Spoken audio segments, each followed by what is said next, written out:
love this from Psalm 92, 12 down through maybe 14. The righteous shall flourish like the palm tree.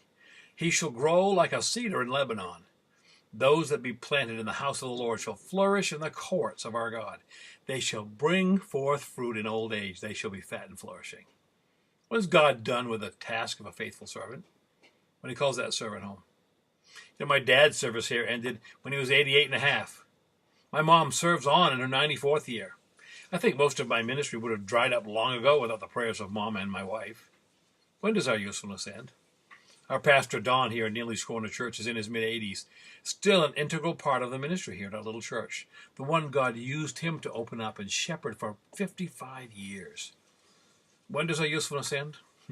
I remember an old preacher who used to travel around when I was in my first church. He had a big old station wagon, and he and his wife, Anna, I think his name was Bob Atwood, served way, way up into their late 80s and maybe even further.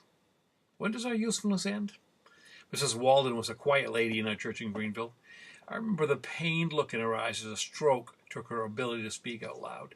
She wanted to be useful, even as she was in the nursing facility.